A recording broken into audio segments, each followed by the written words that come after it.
a geek. Talking baseball every week. 'Cause they're Gleeman and the Geek. And welcome to Gleeman and the Geek, presented by Black Stack Brewing, now in the liquor store near you, and, by the way, your opening day party headquarters. I am John Bonus of the Twins Daily. With me, Aaron Gleeman of The Athletic. Unfortunately, we were right that once the games start rolling, the injuries start piling up. That crowded bullpen does not look as crowded as it did. Nope. It's funny how that works. Yeah. You forget a little bit every season, although I'm proud of us that we at least remembered this year. Let's wait a minute. I'll also say this, that we are now at the point where in spring training where injuries really do matter. You get an injury beginning of February, middle of February, something like that. It's easy to say, they're going to be ready. We got a good chance of rehabbing and getting it over or something like that. But you get to this part, and this is often, it feels like this week and next week are the weekends, when the weeks where you get kind of a double whammy. The first is, they're actually getting some real work in, so stuff happens, right? And then the second is, and now it's too late to actually get them on the opening day roster. Right, because you run out of time, obviously, because now it's 20 days to opening day as we record this Friday morning. Yep. But also for starting pitchers, you've already built up from 1 inning to 3 innings, let's say, or sometimes more. Right. And so you're undoing that work too. So yeah, to your point, if you suffer a strained calf, whatever, right. Yeah. on February 15th, it's not only do you have 6 weeks here to be fine, but you haven't really done that much progress towards building up towards the season anyway. Well, now you're out of time, or you're running out of time. You have half the time or less, and all the progress you've made has been wiped out, so you actually need more time. But I don't know, some of the injuries we'll go through them. It's funny, there's no dire injuries, certainly, and actually their biggest injury question mark coming into camp was Brock Stewart. The early results on him, he made his first game appearance since surgery in August, and we'll talk some about that in a minute, looked really good. So if you're kind of trying to balance the injury scales or the health scales, that's a very heavy item to place on the positive side. You are correct. And there are a bunch of lighter items, but there's several of them on the negative side. Right. So we'll talk about that and kind of where it leaves individual players, but also the shape of the pitching staff, the bullpen, like you said, especially.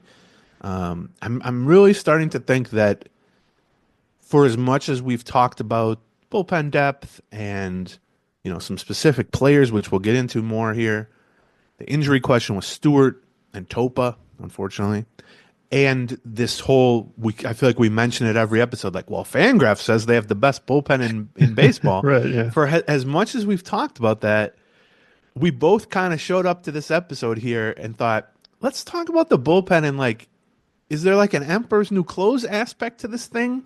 Yeah. Or is it legit and they can withstand some of the scrapes and bruises or take a chunk out of depth here or there? So we're going to get into that. It's going to be one of our main topics for today. I think so. We're recording this Friday morning.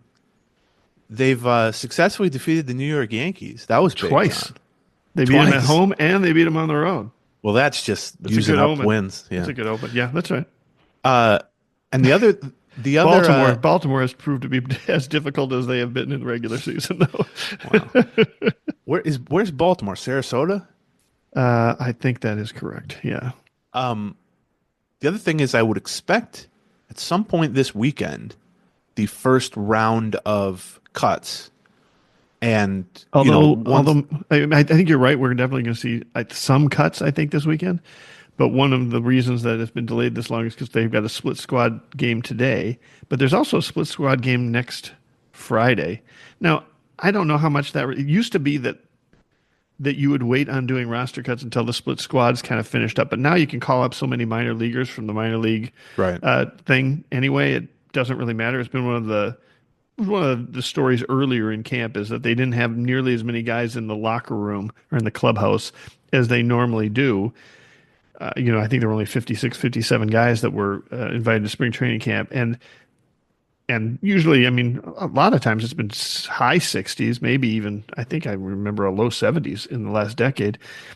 But the answer to that is we have so many even though minor league camp had not officially begun, there's so many minor leaguers over there working on some stuff that we've got to have plenty of people to call up for early games. So that's not been a problem. So maybe the fact that split squad is again next Friday will not delay a significant round of cuts, but I kind of think it might a little bit. Well, it won't delay. I mean, they got to start cutting some people. Well, they'll get some, correct. But significant. I mean, the first round of cuts, it's funny. The first round of cuts, and I mean, they could put it out an hour from now, and I'll sound silly because people will be able to see that. But in the past, over the past 3 to 5 years, let's say, when we've been down there, the first round of cuts typically actually happens maybe a little earlier than now, but it's usually actually very good prospects. Right.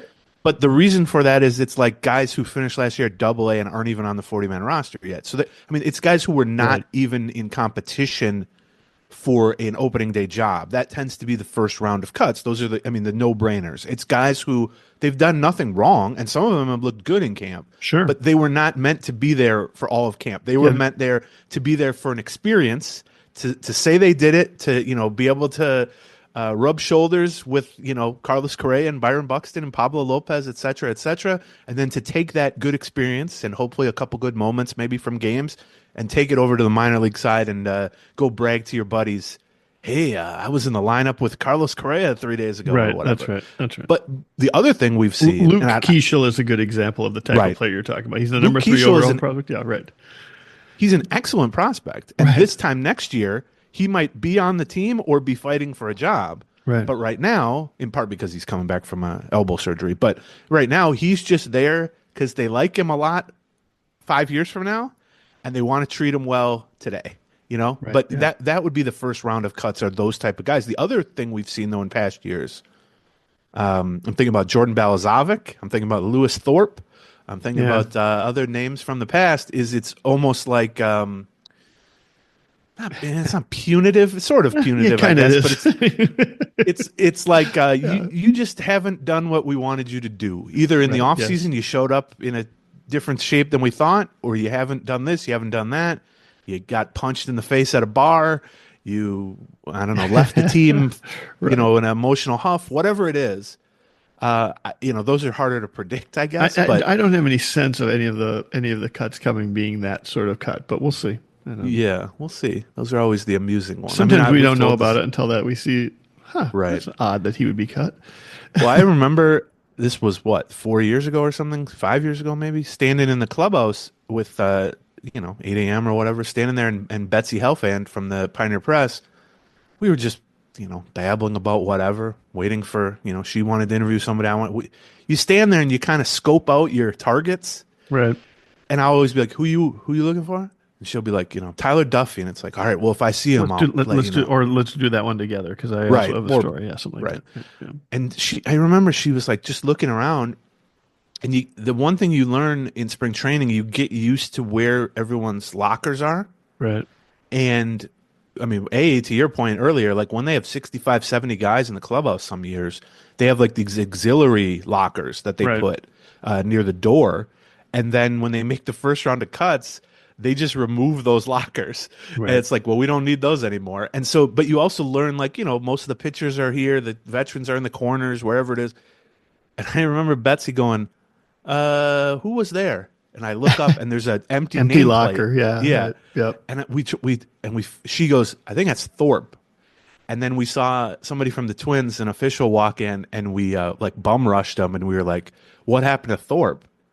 And they were like, well, you'll hear in like 2 hours. And he was one of the first cuts that led sort of demise of his Twins career. And then the Balazovic example from, was that 2 years ago? That was, he was out of camp from a health standpoint because he got his jaw wired shut. Right. And then he returned and he was eating like these 5,000 calorie protein shakes. Yeah, right.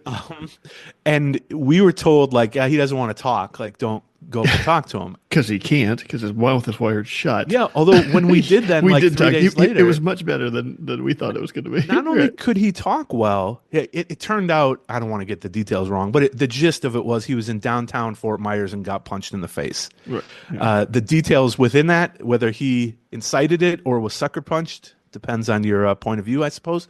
Either way, they weren't real thrilled with him in general, and that kind of led to his, I think he pitched last year in Korea. Now he's back with the Tigers, I think. Is that right? Competing for a bullpen spot, I want to say. Maybe a starting spot. But the Tigers do seem to like Twins farm prospects.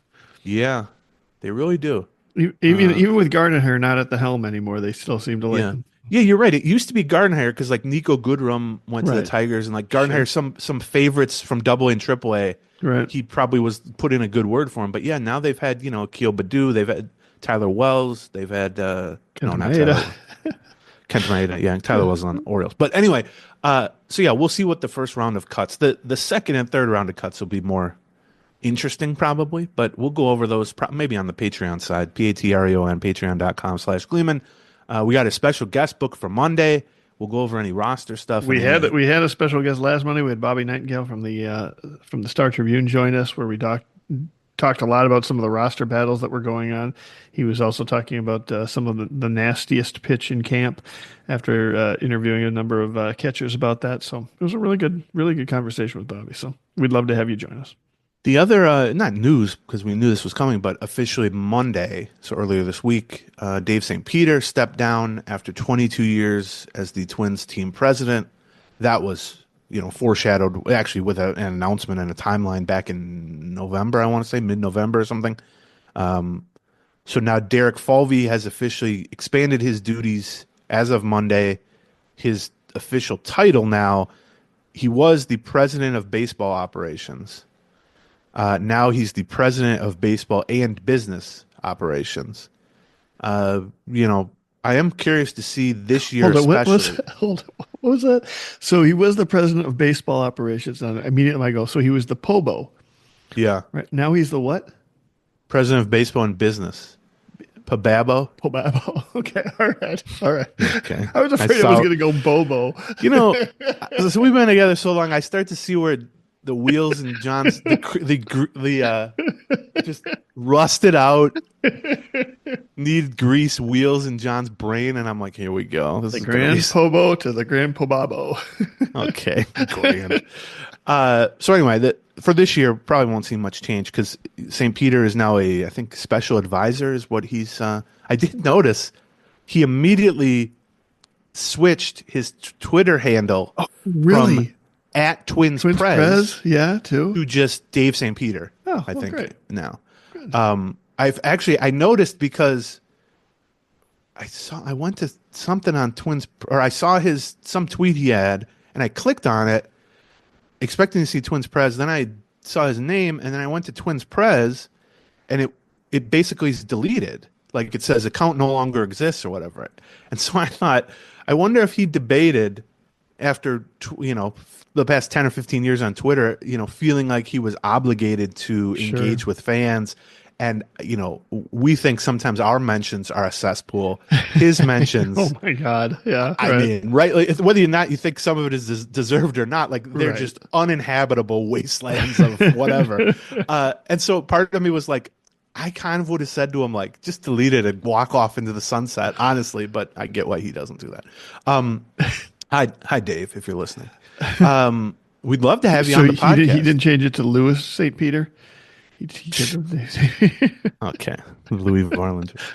Well, the Louie Varland thing, there's another now tentacle to this silly story of Louie wanting to pay tribute to his uncle by the name on the scoreboard being Louis instead of Louie, but also still wanting to be called Louie, and he told us to keep using Louie in print. The problem, though, is his name officially in like the MLB player book is Louis. Louis now, yep. And so on, for instance, The Athletic, if I write Louie Varland, which is what he wants us to write and what we've been writing as his name always, it will no longer like automatically link to his player page because his player page is Louis Varland. So anyway, this is things that only I care about. But before we, the major injury, I mean, we're going to go through some of these injuries The biggest one, I guess, in terms of like clearly not good news, like clearly not a minor thing. We haven't Right. heard an official. No, we haven't heard Diag- how major it is, or even if it's likely right. to keep him off the opening day roster. But Well, I'll take the over on I whatever. will. I will as well. I mean, is Justin Topa, who left the game, threw a pitch like 79 miles an hour that he was intending to throw 90 something miles an hour, I think. Left the game. They said shoulder discomfort. He was one of the big injury question marks coming in to camp, not because he ended last season injured, but because he spent almost all of last season injured, but with a knee injury. Although I will note that while rehabbing the knee, yes, he had some arm issues. I don't know. He if he had shoulder problems. Yeah, right. Yeah. So, and I will also unfortunately note that if you remember, we discussed his velocity in his first couple of spring outings, and it was like 91, 92. And we looked up that, his average fastball or his average sinker, which he throws as his primary fastball variant, was like 95 back with the Mariners 3 years ago. And so that was maybe foreshadowing of something not being right physically with him, mechanically with him, turns out shoulder-wise with him. You're right that they haven't said. So he exited, Wednesday?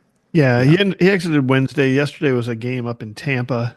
So, it was not probably as well covered as it normally would be. My guess is we'll get an update today from Nick or from Rocco.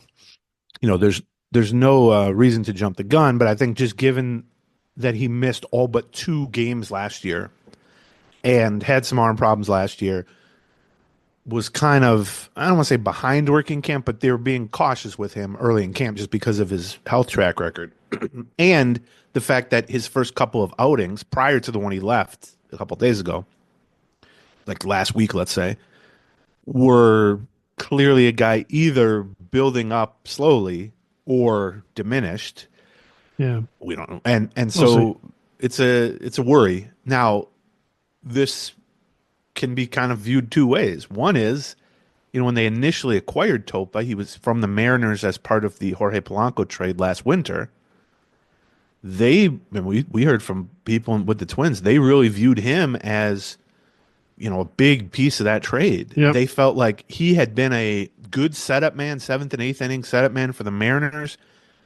He had a long injury history coming up through the minors. He was like 30 by the time he kind of got his feet planted in the majors, but he had really good success. Power, mid-90s sinker, got some strikeouts, limited homers, got ground balls, threw strikes, all that. They felt like, okay, not a big name, but a cheap, team-controlled kind of plug-and-play, let's say, 7th inning setup man type of guy.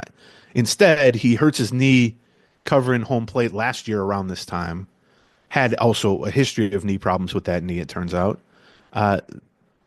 Kept having delay after delay after delay rehabbing, had arm problems during the rehab. Makes it back for the final week, basically, of the season. I think he pitched twice or 3 times, totaling like 2 1/3 innings. Yeah. Yep. Velocity was pretty down, but it was one of those things where it was like everyone viewed it as a positive just because to see him in action before the offseason, you send him into the offseason healthy. You hope that he shows up to spring training feeling good. And it's not that he wasn't feeling good, at least as far as I heard in spring training, but maybe some of these underlying things were, bubbling under the surface. And then once he started to try to ramp it up and pitch a little more frequently and with 100% effort against actual major league hitters, then his 3rd or 4th outing, he comes up with a shoulder. Hopefully it's a week-to-week thing, not a month-to-month thing or a surgical thing. But I think at the very least, this probably opens at least one bullpen spot or puts it in play. Yeah. I mean, he was one of the 10 names that we talked about for 8 bullpen spots. And that may open the door to some of the people that we thought were more of a dark horse looking to get him. So, right. And he's the issue, and we talked more about this like heading into camp, just sort of what are the roster spots that are even in play here? And I think we portrayed this pretty accurately, which is like the bullpen is kind of set, except there's no way they're going to get 8 relievers through 6 weeks of pitching healthy. And it turns out that's the case. Right. But the reason we felt like the bullpen was set with 8 guys for 8 spots wasn't that, all 8 of these guys, they didn't clone Griffin Jacks 8 times, and it was like, well, nobody's going to be able to beat those guys out. It was basically they got 7 guys who have major league guaranteed contracts for at least $1 million, and then an 8th guy in Cole Sands who is minimum salaried but is going to make the team. He's one of their best pitchers, so that left little room if everyone is healthy. Now, even coming into the camp, the kind of if everyone is healthy, was questionable, with the top 2 being Brock Stewart and Justin Topa, right? Were the biggest 2 concerns, right? And so now Stewart is certainly trending in the right direction, although they need to see him pitch, 2-3 times in a week, maybe back to back once, all that. They need to see how he recovers because he had shoulder surgery in August, but his first spring action looked great. I went back and watched. He averaged 96.5 with the fastball. And if you go back 2 years when he was really at his just dominant best for the Twins, when he just broke through as wow, where has this guy been all our lives? He averaged 97. So to average 96.5 in your first game action since August following major arm surgery is really great. And he topped out at 97.5. So from a velocity standpoint, great. Now the question is just keeping him on track and keeping him healthy. But it's especially encouraging because, prior to 2 years ago, his fastball was like 91 or 92. And then he came back from an injury and suddenly he was throwing 95, 96, 97. I think last year's average fastball velocity was 96.5. And we saw him hit 96.5 yesterday the other day in spring training. Right. And so, and while, we do have to see how he recovers and such, I can tell you a couple days earlier, he was doing it in live BP.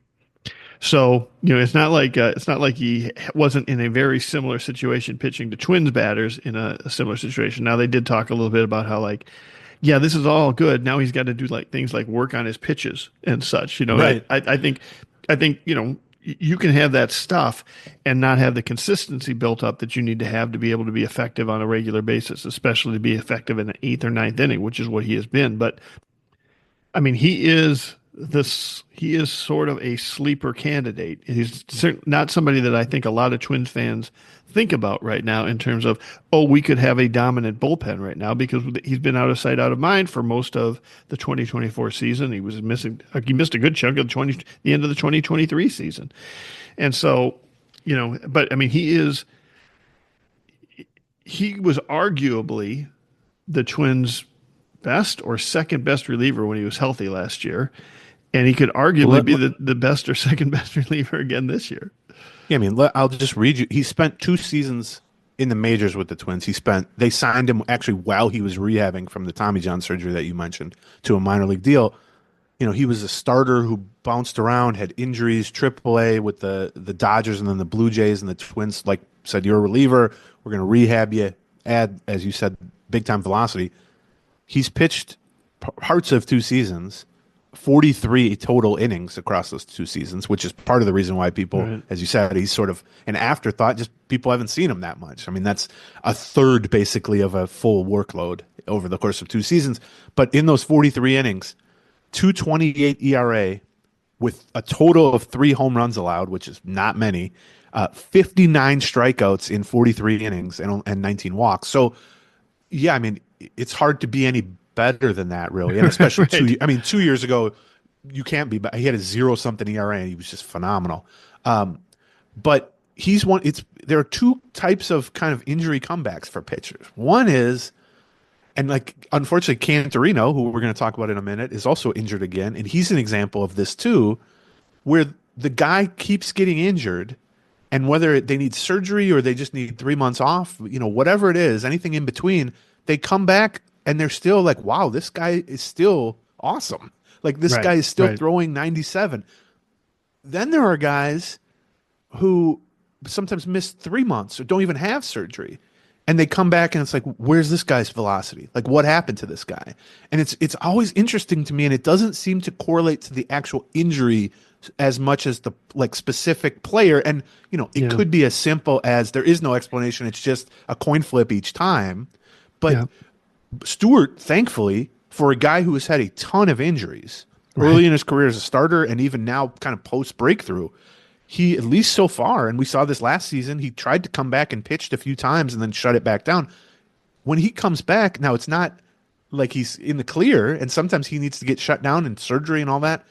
But the stuff itself, the velocity itself, the quality of the pitches itself seems to still be there. And, you know, there are some guys, Cantorino's an example of that. And then there are some guys like Topa, where it's like he hasn't had anywhere near the seriousness recently of arm problems. Now he had knee problems last year.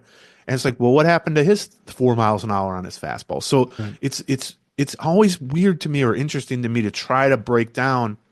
And you got to, as like someone trying to connect the dots on injury stuff, it's always so tricky, but you got to kind of stop yourself from assuming that a guy who has returned with his stuff intact is any more or less likely to stay healthy than a guy who kind of lost his stuff, because the stuff is the kind of how full that gas tank still is post-injury is almost separate from the likelihood or not of re-injury. Do you know what I mean? Like it's not always a good or a bad sign. But with Stewart, in this case, I mean, man, if they can get him to the season, well, that's even with a light workload. Get him to the season and then keep him healthy throughout the season. Now, on that, I mean, that is the other half of this, right? Is that for 2 seasons in a row, he's been dominant early on, and then he ends up, you know, missing the second half of the season with an injury. I will just say this. I heard back in October, right after that surgery, before we knew his velocity was going to come back, before anything else, Twins officials saying, you know, I sort of off the record, like, we think we figured out what was going on with Stewart for the last 2 years, and we think this is going to clean it up. Like, we think this surgery in particular, like, there's something about the diagnosis or about what they found in there when they did the arthroscopic shoulder surgery and handled this that made them really optimistic about how he was going to come back and how healthy he would stay when he came back. Now, you know, we'll see. You never know. Like, you know, doctors find things and maybe that's it. But apparently, whatever they found in there seemed to line up with sort of what they had been seeing and what they, you know, what the experience of, you know, Brock Stewart being shut down for the last 2 years. So we'll see. I always like the and I use this too, where it's like what they found in there. Like it's masking tape and paper clips are holding his shoulder. Like what do we? But I always remember like that. I'm joking, but I remember Scott Baker one time went in for exploratory surgery on his elbow, I want to say. Right. This is like late in his Twins career. Might have ended his Twins career, honestly. And apparently, like after they opened him up and started poking around in that elbow, they're like, "Oh, he needs Tommy John or whatever." Yeah. And then he ended up missing the whole season. So yeah, there is some truth to the like what they saw in there. Like sometimes you open it up and you go, "Ooh, yeah," because I know that it's become so commonplace, or fans are so, and media members too, because there aren't a whole lot of us who have doctor credentials. Right. But we've become so fluent in the phrasing and the language and the timelines and the recovery dates and all that of injuries, because it's such a huge part, certainly, of covering the Twins, but just in sports in general. But then you hear some stuff where it's like, yeah, actually, you know, a trainer or a doctor will tell you, like, you know, MRI doesn't pick up certain stuff, or X-ray doesn't pick up certain stuff. So you do have to kind of, as precise as it can be at times, you got to like poke around in there a little bit and see what's doing. Yeah. So yeah, that's interesting. The Topa thing. Okay. Before we do our first sponsor, the Topa thing is a good example of what we were talking about. It might have been on the Patreon last episode, because we get so many questions. It was because we were doing a mailbag, but we do mailbags on the Patreon if you're not subscribed. So. Do that. You get a special email address to send in your questions, and you guys can basically pick our topics for us once a week or once every couple of weeks. Patreon.com/Gleeman. But one of the things we always get asked about is, you know, is it too early to panic about the lack of hitting, or, you know, in good years, like, does this mean they're going to have a good season when they perform well in spring training? And we always have to kind of say no. The numbers produced in spring training games, and then by extension, the record of the team produced in spring training games, is really not predictive in any way, because it's really only a small slice of the pie of like what, let's say, Rocco Baldelli is looking at to determine the last bench spot. Like, yes, the fact that Mickey Gasper's hitting 450 certainly does not hurt his cause, but they see a lot of Mickey Gasper beyond just 3 at-bats. It might be more impressive that he didn't mess up at second base Right. Or that the morning before that, he took 500 ground balls in the infield and Right. changed his mechanics, and they got the thumbs up from a coach or something. Right. But that doesn't mean that spring training like literally doesn't matter. I mean, it clearly matters on a lot of levels. It just doesn't matter if you hit 225 or 325 in 40 at bats. But one of the ways we tried to kind of talk about it of things that do matter, especially for pitchers, is are they working on a new pitch? That's often sort of a thing to spotlight. But then beyond that, what does the velocity look like? Like Right. what, and not even in terms of effectiveness. Like I don't even care what the strikeout rate is. I don't care if they're getting hit hard. But when Justin Topa took the mound the first couple of times, and it was early, and he had but he had a full offseason, and he was throwing 91. That's to me more noteworthy, and unfortunately that proved really noteworthy. But it's more noteworthy than the actual performance in the game. It's Sure. sort of like, what are the tools he's working with now from a stuff standpoint? That's the sort of thing that you can really learn a lot about. And there isn't really a hitting version of that. I mean, there probably are if you're behind the scenes and you have all the data for their swing speed and all that stuff. But from an outsider perspective, that's why we get excited when Zebby Matthews is throwing 97.5 right away. Right. And now he's on the injury front, which we're going to talk about him. But that one sounds slightly less worrisome. Yeah. But first, let's talk about our presenting sponsor, our beloved Black Stack. That is correct. Black Stack Brewing, where you can find their beer at any local liquor store now because they've got this new distribution, so you can try it out. I'll also give you a way to get a free beer from Black Stack. That's follow me and Twins Daily and such, because we're going to be having an open day party there, and if you sign up beforehand, get on their email list, you're going to get a free Black Stack beer as part of the opening day party. That's going to be March 27th, right? 3 to 5:30. So start figuring out some way to get out of work a little bit early and head over to Black Stack Brewing to their brewery on 94 and 280. That's where their great tap room is. It's a fantastic tap room with a 190-inch big screen TV to be able to watch the game, as well as a couple of other TVs around there. But mostly they're known for their beer because their beer is really good. Their local 755 New England IPA is fantastic on the tap room. They also have several other like IPAs usually. Their Slopes French Pilsner is, I think, my favorite lager in the Twin Cities right now.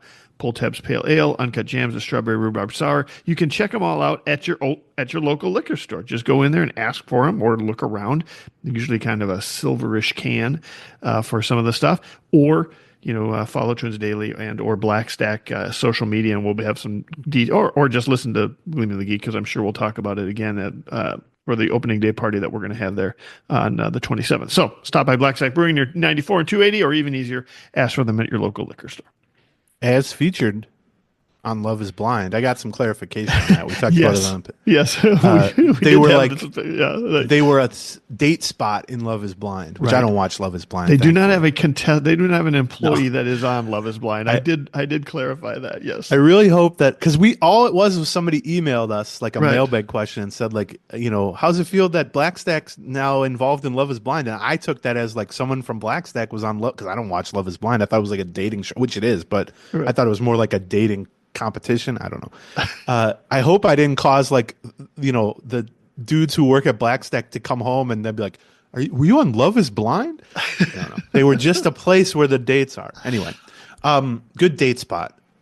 Yeah, Right? Why not? Of course. Yeah, fantastic. I mean, if you like beer, or THC beverages or non-alcoholic beverages, by the way. They're going to have that. If you can get a free non-alcoholic beverage there too. They've got some non-alcoholic cocktails that the owner, Cooper, has a baby coming on the way, and his girlfriend, who's having that baby, is been drinking several hundred, he says, of these non-alcoholic cocktails. So they're completely safe to go. So nice. Okay, so back to the unfortunate pitcher injury. So the Topa thing is the one that's kind of in flux right now because they haven't announced that. They will shortly. I'm assuming by the time people listen to this, maybe.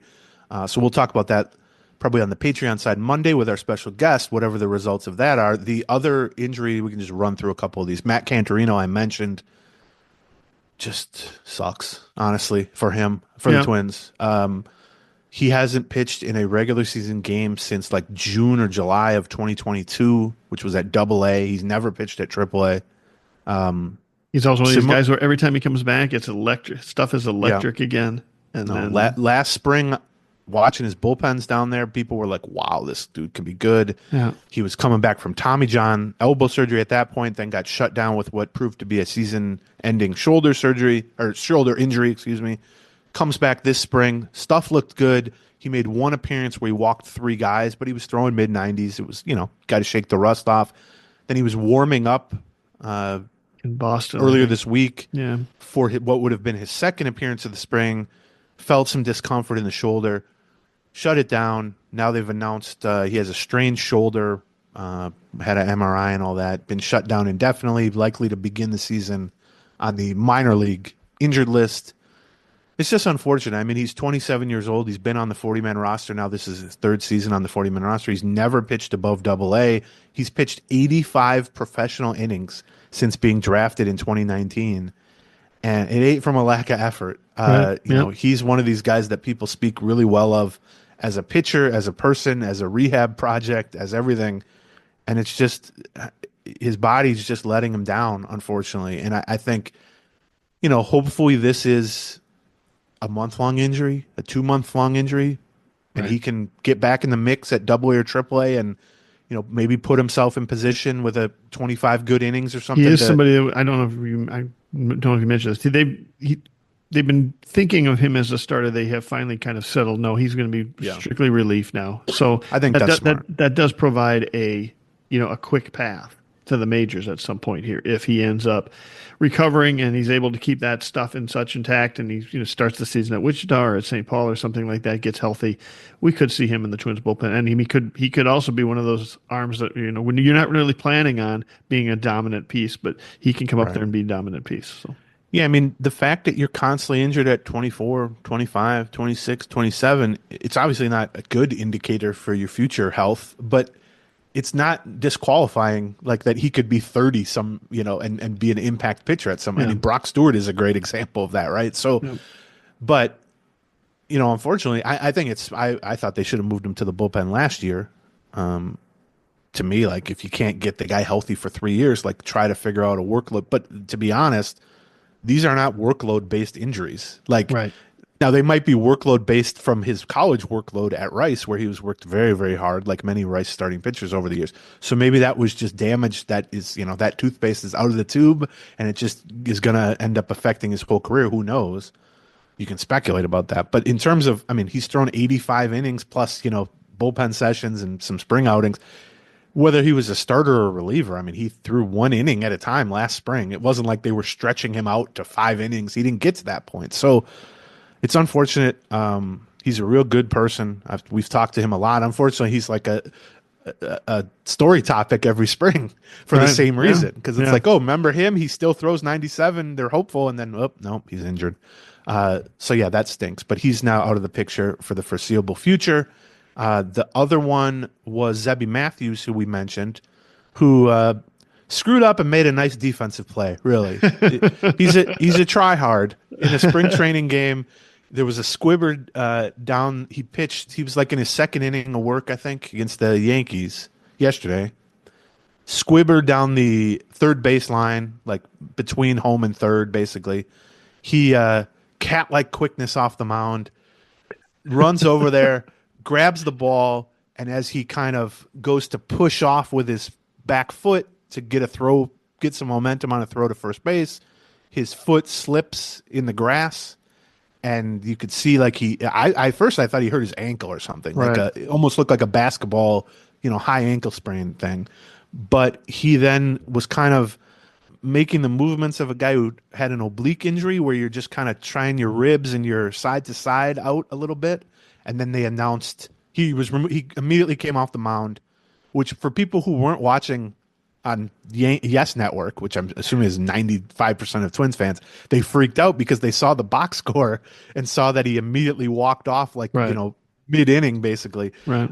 They announced right hip discomfort, I think, and he was removed for precautionary reasons, which I believe that, but we know better than to assume that the Twins saying something is precautionary necessarily means they're out of the woods in any way. The good news, obviously, is it's not an arm problem. That's the number one thing. Anytime you see a pitcher, like a pitcher could be on a space shuttle to Mars that explodes. And my first question would be, how's his elbow? Yeah. Right. So in this case, it's a hip, and I don't want to dismiss the seriousness of hip problems, but the reality was he was very unlikely to make the opening day roster anyway, regardless of how good he looked. Sure. And the truth is, he looked phenomenal up to and including that play. Yes, right. Yes. He has been, we talked with Bobby Nightingale. He has been one of the guys that has opened eyes in this camp. His velocity is up to 95, 96, 97 miles per hour on his fastball, whereas I think last year was averaging 94 or 95. Right. And, he is just one of those guys where people are talking like he already had the assortment of off-speed stuff and the control that was elite. And the question was sort of, now what can he do with all this stuff? Well, you can do a lot more with it when you've got a 97 mile per hour fastball. Right. But the reality is, they got the 4 veterans in the rotation, Paddock being the 4th of 4. They have Simeon Woods Richardson, who you would presume has the leg up for the 5th spot, but who knows? And even if something were to change in that regard from an injury standpoint, David Festa is presumably 6th. He's sort of the next in line. And then, Zebby Matthews is probably 7th. Now, obviously, if he were to miss time or miss the end of camp, that rules out any chance he had to make the opening day roster. But it was going to take a couple of things going weird with other players or going haywire with other players for him to make the opening day roster. The worry here would be, is this injury serious enough that it would affect his timeline as like a in-season call-up? And hopefully, no, we haven't heard on that yet. Hopefully, hip, precautionary, all that. He can, a month from now, begin the AAA season, make a handful of good starts at AAA, and just kind of be ready to jump into the rotation. Because the truth is, we know they're going to need 6, 7, 8, maybe 12 starting pitchers, and he'll be in the mix if healthy. So hopefully this injury is minor enough that it doesn't detract from how good he looked. And it's not that his raw stuff is, massively better than it was at the end of last season, but because he rose from high A to the major league rotation in like 3 months, and then got shelled mostly in 8 or 9 starts with the Twins. He barely pitched at AAA. He barely pitched at AA. Like, he was on a speed run to the majors, in part because he was just phenomenal, like a true breakout season. And in part because they needed the help. Right. That was the thing. I think they would have preferred he end the season maybe with the Twins, but like mostly at AAA. Like, I think he make those 8 extra starts at AAA, and then now we'd be like, oh, wow, he finished on a high note at AAA. He's going to be ready for call-up. Instead, we saw some of the flaws exposed, but that doesn't, because he was pushed into action, that doesn't make him any less promising. It just, I think what it did was cause people to look at him as an actual living, breathing person, as opposed to just a conceptual, wow, great name, put up video game numbers in the minors. But if anything, this spring, and he kind of talked about this with some of you guys down there like a week ago, it sounded like, gave him a chance to kind of reset, catch his breath, and now this is his first major league camp, by the way. Yeah, right. And to be like, oh yeah, okay, now this is what I'm armed with from a velocity standpoint. Now the work to be done is on command, is on consistency, is on secondary pitches, but just in general, like, it doesn't have to be real. Like, okay, it can be complicated if you're trying to figure out, does Zebby Matthews have number 2 starter upside, or number 3, 4 starter type of potential? That there's plenty to debate there. Sure. I think it's an interesting topic. But just in terms of, is this guy going to be an effective major league starting pitcher? It doesn't have to be a whole lot more complicated than he throws 96 or 97 and he pounds the strike zone, and there's some building of some decent secondary pitches too. So hopefully this injury doesn't take away from that. Because honestly, I wrote like a week ago which prospects for the Twins have the best chance to make a major league impact this season, and I put him number 1. And I wasn't thinking he was going to make the opening day roster. I was just thinking, come June, he's going to be probably somewhere with the Twins, and he has the potential to be really good. So hopefully this is just a blip on the on the big picture radar for him. And then the other pitching thing, Joe Ryan made his spring training debut in a game. He had thrown on the side quite a bit. Looked pretty good. Velocity was like 93.5, which for him is pretty normal-ish. He's another guy, by the way, whose velocity went up last season. It's climbed pretty consistently since they traded for him. But he's also tinkered with changeup versus splitter, slider versus sweeper, curveball versus slider. And so he's kind of been a guy who has performed really well and was really thriving last year, similar to 2 years ago, and then hit a speed bump in the middle of the season, or you know, 2/3 of the way through the season. Last year it was the shoulder problem, but even when he missed, that was like what, early August, mid-August? Mid-August, yeah.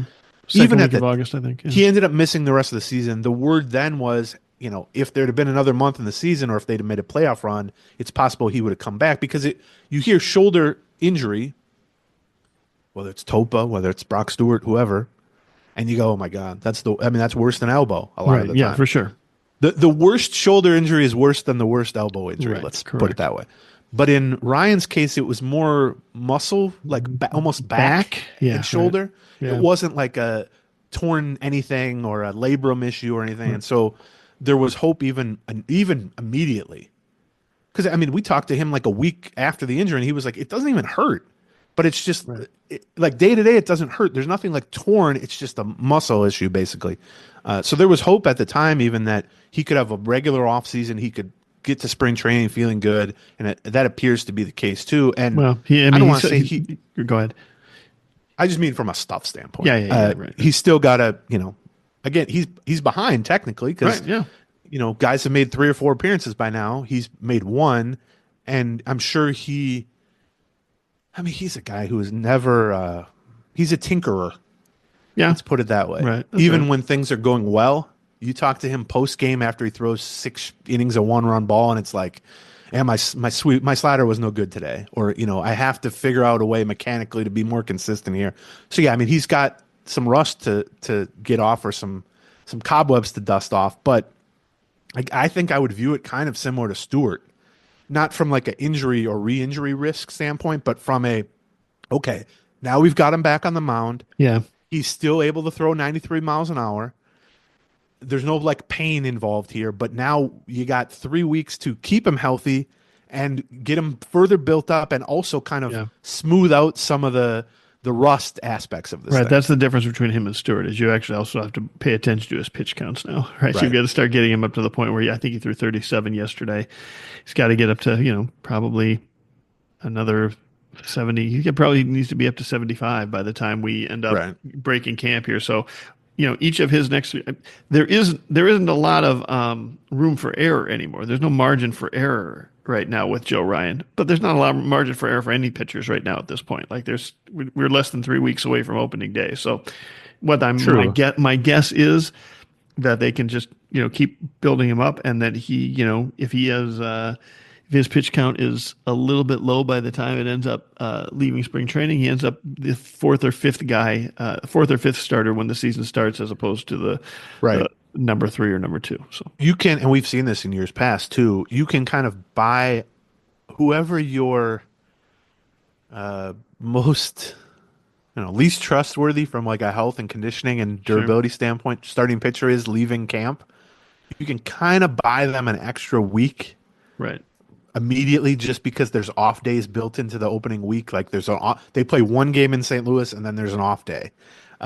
There's other off days more off days early on, and so you can, like you said, make him the 5th starter, which means he probably wouldn't need to start a game for the first week, and you could potentially even begin the year with him on the IL if you wanted to, and just go with 9 relievers and 4 starters or whatever for a while. But the initial, you know, look at him is good. But yeah, you're right that just by the nature of starting pitchers, there's a lot more to be accomplished from a build-up standpoint. Right. Whereas with Stewart, it's not that they need to build him up.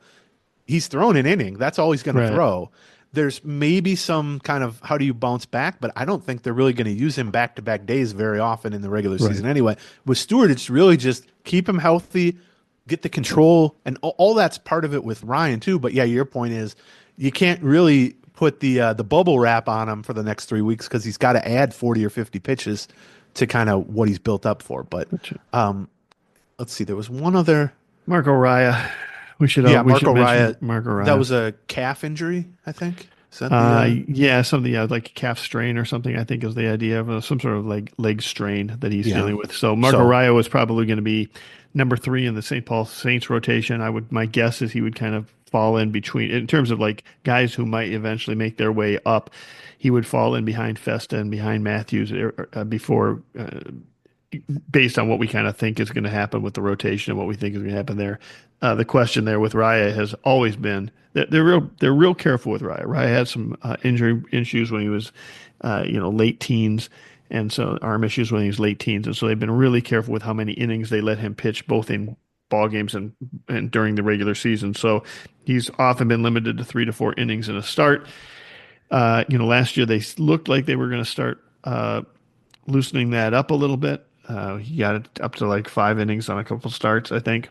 And so, I think that talking to him in the first week, he's certainly preparing to be a starter. He's not preparing to be a reliever. He's planning on continuing to up those inning counts. So for him to have a leg setback, fortunately, in the first 2 weeks is a little bit of a bummer. But I don't think there's any concern about whether or not he's not going to begin the season, still up at St. Paul or having to begin the season on the IL yet. So, I agree with all that. That's a good scouting report. I think we've probably assigned 24 starting pitchers to the St. Paul rotation at this point. Well, I'll tell you my 5. Somebody ain't going to be in that rotation. I'll tell you that right now. My 5 right now are, Festa, Matthews, Raya, and then I've got Adams, and who's the other one? Morris, Andrew Morris, and then Adams. How about Corey Lewis? Right, yeah, that's a good point. I forgot about Corey Lewis. You're right. How about, by the way, Randy Dobnik and Dobnik was the one veterans. I'm leaving off, right? And by the way, he pitched 3 innings, I think, yesterday or the day before yesterday. What I'm saying is some of those dudes are going back to Double-A. Probably some of them they are have to. Wichita. Yeah. They're not going to put their 8 best starting pitching prospects at Triple-A to start the season. They're just not. I mean, it's just not feasible that way. I'd forgotten about Lewis. Yeah. Yeah. Morris is a guy people I feel like forget about too. I mean, to my mind, Morris is a better prospect and at the very least closer to the majors than Raya.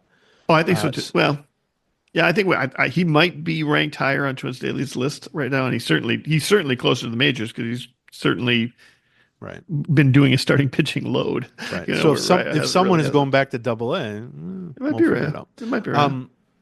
Okay, so we talked about all the injuries. Let's talk about kind of the domino effect of some of these. And, the Topa one, I'm going to act as if, until we hear otherwise, he's not going to be on the opening day roster. Yeah, I agree. I'd love to be wrong. I'd love for them to say today or tomorrow, hey, he's just a minor thing. He's, take 5 days off and he'll start throwing. He's still got 2 weeks after that point to get ready. But just based on the low velocity, recurrence of shoulder problems, the fact that he missed basically all of last season, it's not like he has this great track record with the Twins. There's, second year in a row, they're just waiting for him to get healthy, basically. If we're being honest, back in November, we thought maybe he was a non-tender candidate. Not because the cost, I mean, it was, 1.2 million or 1.3 million? Right. I mean, that's a reasonable cost. But just, can you count on him? And so I'm going to presume, until told otherwise, that he is not going to be on the opening day roster, even if the news is relatively good. So that does open up one of the 8 bullpen spots. Yeah. My assumption would be the 2 that we thought were outside of those 8 spots are Louie Varland, or Louie Varland, I guess. Uh-huh. And second is Eiberson Castellano, right? Right. Now, they've added, Erasmo Ramirez, and as you actually get into camp, the kind of attaching a face and an arm to a name for minor league signings becomes a little bit more relevant because, it's one thing to see the list at the end of January and go, oh, they got, 11 28-year-old AAA guys coming to camp as non-roster invites, and it's like, well, yeah, okay. It's another thing to start to see those guys in action, start to see some of the velocity, start to see some of the success or failure, or maybe they're working on this. You hear a quote or two from Pete Mackey or Rocco Baldelli, and you go, oh, well, maybe this guy has actually got a chance to be one of those. It's conceivable that Topa's injury is clearing a spot for someone who is kind of a placeholder himself, as opposed to like the Rule 5 pick Castellano or Louie Varland. But my immediate reaction to the Topa thing, seeing him, walk off the mound, was this is Louie Varland's chance here. Yeah, I think so too. And so we've seen Louie Varland make a number of appearances in spring training. They've all been one inning. And I asked Rocco the other day, so you talked about him maybe continuing to build up as a potential starter. Besides those one inning appearances, is he doing additional work in the bullpen? Is he throwing another 15 or 30 pitches in the bullpen then to kind of build up that pitch count in case he's going to be a starter? And the answer was no. Yeah, but they're not ready to announce that he's a reliever yet. Right. But that I think is a key difference, because the way you said it, I don't think is actually, it has the same effect. But they've never said, they've been so careful to not say anything about Varland's role. Right. They've never said at any point, in a quotable way, we're keeping him stretched out. They just haven't said they're not keeping him stretched out. Do you know what I mean? That's probably true. And okay. That's why we said pay attention to his first several outings of spring, because you will be able to immediately tell. Because even guys like Zebby Matthews, who are slated for AAA, even guys like Randy Dobnak, who isn't even really in the Twins' plans and is slated for AAA, they are starters, and so they will pitch 2 innings, 3 innings, whatever. Louie Varland, as you said, has thrown 1 inning 4 times, hasn't come out for a second inning, hasn't warmed up for a second inning. He comes in like in the 5th inning, he pitches the 5th inning, he leaves, he goes home. He talks to you guys, gives short quotes, gets annoyed that you guys keep asking about his name, and then goes home. And so, you can connect those dots fairly easily. What seems clear to me is that he remains their sort of break glass in case of emergency starter option. In other words, if Zebby Matthews' hip injury is a lot more serious than we're hoping, and if, Paddock's arm flares up here at the end, like it's not that 1 injury or even 2 injuries to starting pitchers would necessitate Varland having to stretch back out again. It's like 3 or 4 injuries. Yeah, it might be. Yeah. Even that, they kind of want to be like, we don't want to shut that door. But the reality is, whether you're talking to Rocco or you're talking to Varland, or you're just looking at the actual evidence in front of you of how they're using him, he's a reliever now. He's being treated like a reliever. And so I'm good with that. I'm a believer in Varland having still major league starter potential, but I think, he's been given 20 something starts over the course of 3 years. And so there are plenty of guys who have struggled for 20 something starts, especially broken up over 3 years and gone on to be great starters. And so I'm not ruling that out, but I think his upside as a starter is probably like a 3rd or 4th starter type of guy. And he's also 27 years old. This would be his third. He's already got parts of 3 seasons, I think, at AAA, almost 200 innings at AAA. And then the other factor is, we just mentioned all the starting pitchers they have. And I'm not trying to put the cart way before the horse here and try to start bragging about depth before they even get through camp, but he's not even like 7th, 8th, maybe even like 9th on their like immediate starting pitcher major league depth chart. And so once that's the case, I know he has said in the past that he likes to start, although people have blown that way out of proportion. That whole idea of like he's against relieving. Please, maybe we did a bad job on that, kind of getting that point across. But all he ever said was, this was 2 Septembers ago, I'm willing to do whatever you want, just don't forget about me as a starter, basically. Right. Yeah. And they didn't. He was in the opening day rotation last year when DeSclafani went down, and he just didn't take the job. But to me, could he go back to AAA and start more? Yeah. But is he going to be the first call you make if somebody goes down in April or May as a starter? No. And so from his perspective, do you want to spend a third or a fourth season at AAA waiting your turn and probably going to end up in the bullpen anyway? Or do you just want to commit fully to being a reliever, to throwing 1 or sometimes 2 innings of max effort, full, don't hold anything back, don't pace yourself, use your best pitches, don't worry about getting through a lineup 2 times or 3 times, just go out there and try to blow hitters away for 15, 20 pitches. And it seems like the Twins have come to that conclusion. It seems honestly like he's been told that, but has also been told like, just shut up about it, basically, which is fine. Yeah.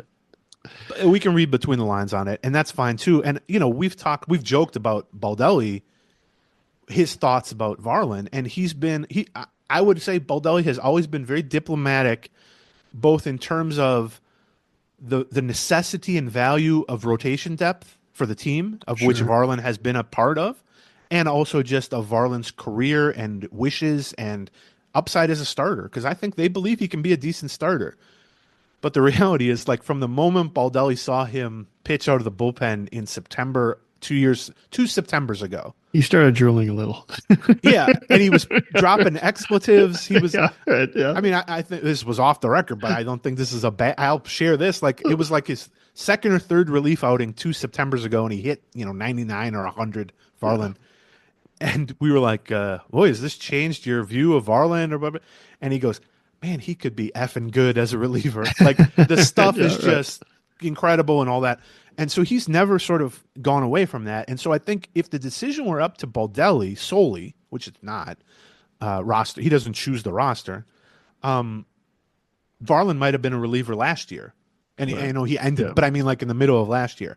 And so now you're a year forward. He struggled as a starter for the most part last year.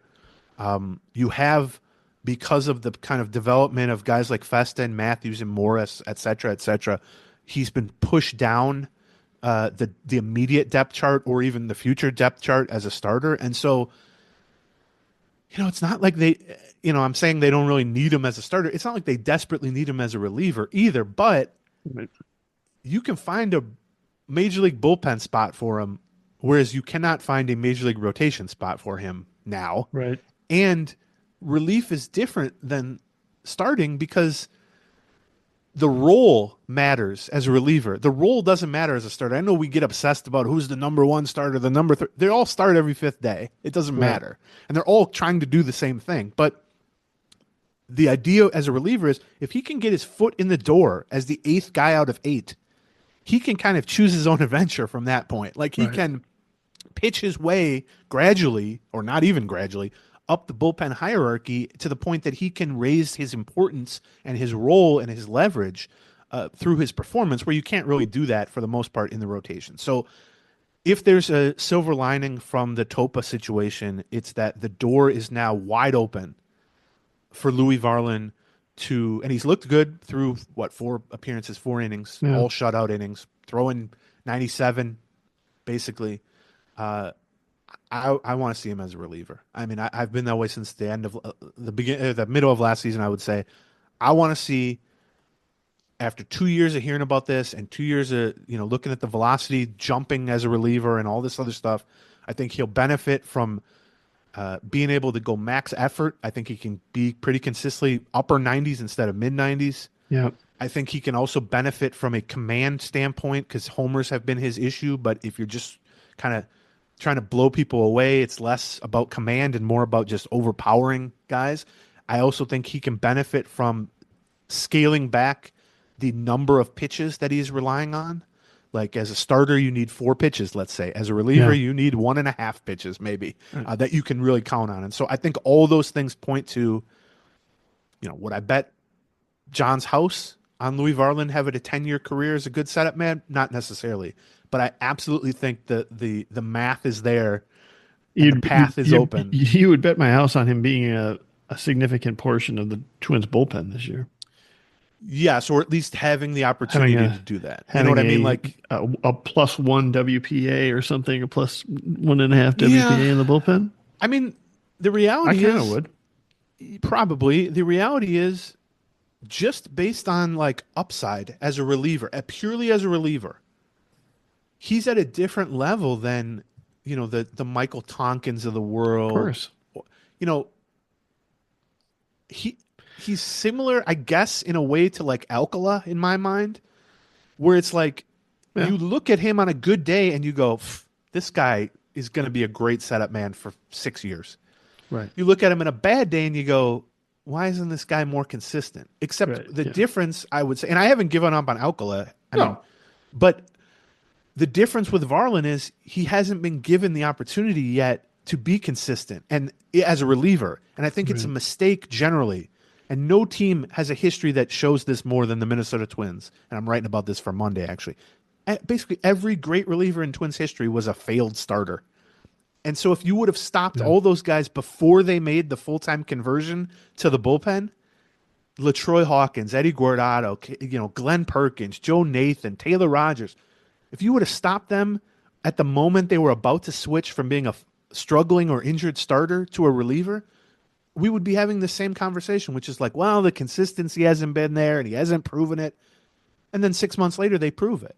And I think Varland is right at the precipice of being able to prove it. And I would caution fans, don't assume he's going to be an amazing reliever until he proves it. But don't assume because he struggled with consistency as a starter that will carry over in the same way as a reliever. It's a completely different ballgame. Yeah, and I we've agree. seen that over and over. I mean, hell, look at the guys at the top of this bullpen. Duran, failed starter because of an elbow injury. Griffin Jacks, failed starter, got his brains beat in as a starter as a rookie. You couldn't even tell that was Griffin Jacks now if you compared the two. Cole Sands, until the middle of last year, was kind of a marginal long reliever starter guy. And Brock Stewart is a guy who tried to become a starter for 10 years with injuries and struggles and all that. And then they're letting him throw max effort, and it's a completely different story as a reliever. So I am high on Varland as a reliever, and if there's one positive to take out of the Topa thing, it's that there's really no barrier other than his own performance to keep him from being in the opening day bullpen. Yep. I was bummed yesterday that there's only a couple of Grapefruit League ballparks where you can't see velocity readings, but Varland is, and I think 3 outings right now. He's thrown in 2 of them, thrown at those ballparks. So I'm looking forward to seeing him in person again. Yeah, I mean, the math on him can be easy too. It's 97, 98, even up to 100 with the fastball, low 90s cutter. He's thrown some curveballs in spring, some changeups, but I mean, it can just be 100-mile-an-hour fastball and 92-mile-an-hour cutter, and you can do some things with that as reliever. So let's talk about our next couple of sponsors here before we move on to some other things. Acorns app. Let's talk about the Acorns app. I'm a big fan of this app in part because investing is intimidating, right? It's something that if I want to do it, I want to do it I want to do it in a low pressure situation. I don't have to wait until I've got big money to invest. I want to start investing small amounts and kind of get a sense of what it's like to buy stocks or buy mutual funds or try different ways of playing with the market. And the Acorns app makes that super easy, right? It takes like 5 minutes to go in there. You can do it while you're screwing around watching TV, right? You just download the app, and it's a financial wellness app that lets you take control of your money. And it's simple tools. It makes it easy to start saving and investing for your future. You don't need to be an expert. It will recommend a diversified portfolio for you and matches your money goals. And you don't need to be rich. You can just start it with the spare money you've got right now, even if all you've got is spare change. So all you have to do is go and download the Acorns app. So when you're ready to take control of your money, sign up now and join the over 13 million all-time customers who have already saved and invested over $22 billion with Acorns. You head to acorns.com/Gleeman or download the Acorns app to get started. And here's the disclaimer. Paid non-client endorsement, compensation provided, incentive to positively promote Acorns, Tier 1 compensation provided, investing involves risk, Acorns Advisors LLC, an SEC registered investment advisor. View important disclosures at acorns.com/Gleeman. And our last sponsor for the day is Raycon. And I can tell you I've been using these the last few days. I've had a couple of Zooms for some work stuff. And the beauty of Raycon is less expensive than some other brands of wireless earbuds. And quality as good or better in a lot of ways. Yeah, better engineered, And I think, in a lot of cases. You're right. yes, and so they've been a sponsor for a while.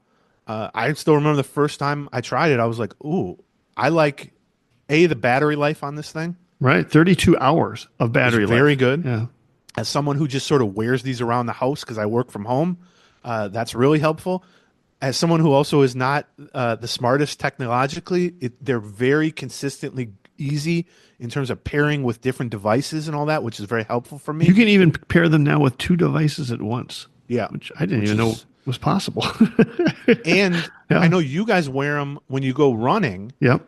and the actual like physical feel in your ear is a lot better than some other brands. Correct.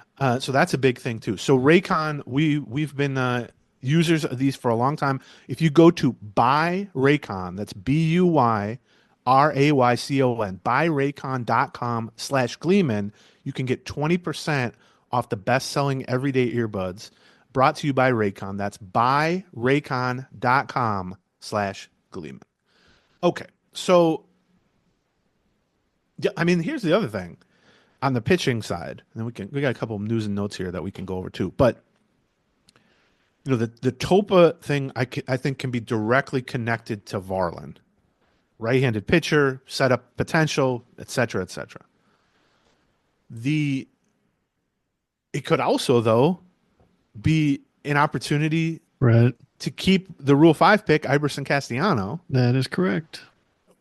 Or Varland definitely has options left, so they can send him down to AAA. And so if they want to, we should explain the Rule 5 stuff about Eiberson Castellano. That if they picked him out of the Philadelphia Phillies organization, and if they keep him on the roster the entire season, they get to keep him. But they have to keep him on the roster, or the major league roster. the 26-man roster, not the 40-man roster. Right? He's got to be up the whole time. One of the other options you have with that is you can trade for that player. You can say, we don't want to send him back. We just want to hang on to him. Maybe you can find somebody in our organization that will trade back. And the fact that now you've got an opening there, right? That you've got a potential opening on when the Phillies are looking at the Twins. Phillies are doing the math just like they can do the same math as the Twins and go, well, they could keep Castellano and just send Varland down to AAA, or maybe even send Tonkin back down to AAA. Make him available.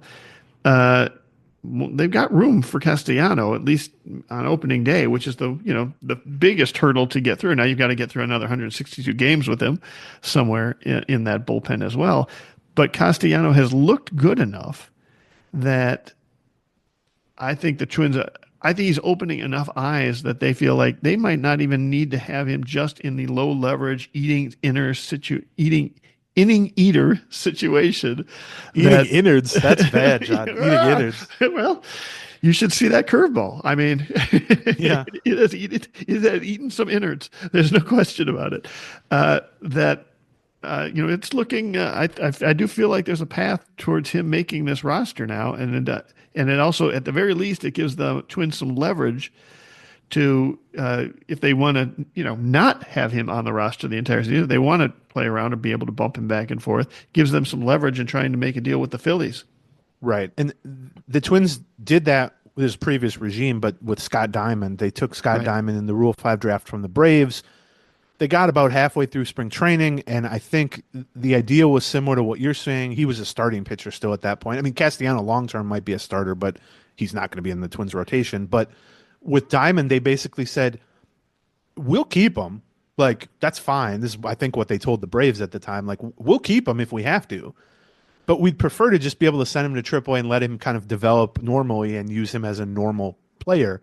So what can we trade you? And they traded Billy Bullock, who was a hard-throwing reliever. He had been a second-round pick. Actually, a decent prospect. I thought they overpaid at the time. Right, yeah. It's not like Scott Diamond was great, although he had a year or two. He was pretty useful. But there is some precedent to that. I will say that the Twins tried to trade for, I've confirmed this with multiple sources, tried to trade for Castellano in the days leading up to when rosters had to be locked in, guys had to be added to the 40-man roster to protect them from the Rule 5 draft. So teams start to do the math, or even hear from the Phillies, let's say, where the Phillies are like, we're on the fence here with Castellano. Are you interested? And the Twins tried to trade for him and would have just taken him as a normal minor leaguer. The Phillies didn't like that offer enough to do it, so the Phillies basically said, well, we'll play a game of chicken with you here. We know you like him. Right. Do you like him enough to draft him? And then if you do you like him enough to get him on the opening day roster? And even if you do that, do you like him enough to keep him there so that you won't be offering him back to us in May, June, July, August, whatever? And so far the Twins are winning that game of chicken, but there's a lot left to come with that. I think there's also, by the way, that is also incentive for, like, when we say, oh yeah, they seem to be really impressed. They seem to be talking about Castellano. That's absolutely in the Twins' best interest to talk about how much they like Castellano if they are going to go into those negotiations. They want the Phillies to know how much they are in love with Castellano and how they're going to find a way to keep him on the roster. Yeah, although if you're the Phillies, at some point you go, if you love him so much, why are you not just keeping him? Why are you trying to trade for him then? If this guy's the second coming, why don't you just have him on the roster? So yeah, I think all those possibilities are there. I mean, you can certainly see why they liked him. The results were good last year at AAA as a starter. A lot of strikeouts, cut way down on walks. He was the Phillies minor league pitcher of the year. But you can see, even if it's just one inning at a time here as a reliever in spring. I mean, he's 96, 97, got the workings of some decent off-speed pitches and stuff. So here's what I wonder. Like I said in the 10 minutes ago, I think it's sink or swim time for Louie Varland. I would like to see him just get a full runway as a reliever. Sure. Let's quit messing around. He's 27. You know he can do the job. Let's give him a chance to do the job. But, he hasn't really been a reliever at AAA ever. So I could see, I don't want to say the logic of it, but kind of the excuse of it or the reasoning of it being like, well, we're going to send him to AAA for a month. And we're going to have him work 3 days a week as a one-inning reliever because he's never really done that before. And then when someone's needed, and inevitably some reliever will be needed quickly, he can be on call there, and that would open up a spot for Castellano. Here's what I would say I would be leaning towards if I were the Twins. And again, another injury here in the next 3 weeks, there'll be somebody hurt. This will be a moot point. But as it stands now, I would want to find a way to have both. Now, if you think you can make a trade with the Phillies that doesn't hurt too much, because it's like that sounds good now, except they know what the Phillies want. Like, and so to give up a semi-valuable prospect or whatever that you think that may eventually provide value for you for a pitcher you already have in camp, right, is not the most appealing thing ever. Like, even if the Phillies say, we want your 24th best prospect, it's like, is that guy going to kill your farm system losing him? No, but you already have the guy. Like, it's almost like paying double in a way, or it's getting something for free and then paying for it. It's like, you'd rather just have it for free. Sure. But if it makes for a developmental easier, he can resume starting at AA, let's say, something like that could be better long-term. There are benefits to it. But if he's healthy and he continues from a stuff standpoint, Castellano, to look good as a one-inning reliever or a two-inning reliever or something, Topa opens up one spot. You mentioned Michael Tonkin. He's really struggled early in camp. And he's 35 years old. He's pitched 10 years in the major. He's got a long enough track record that I think you can feel pretty safe saying he's a major league caliber reliever, but he's not a guy who's ever going to be your high leverage guy. He bounced around. This is his fourth stint with the Twins. Even last year, they cut him once, brought him back. He signed for $1 million, and he doesn't have a minor league option remaining. However, the contract can kind of serve as a deterrent. 3 minor league options. A little bit as a deterrent for anybody to pick him up off of waivers, right, especially if he's not look particularly good in spring training. Right. So if they get to the point where they go, okay, Varland replaces Topa, and we'd really like Castellano to at least get a look here and see if he can, stay with us all season. Well, the next low man on the hierarchy is Tonkin.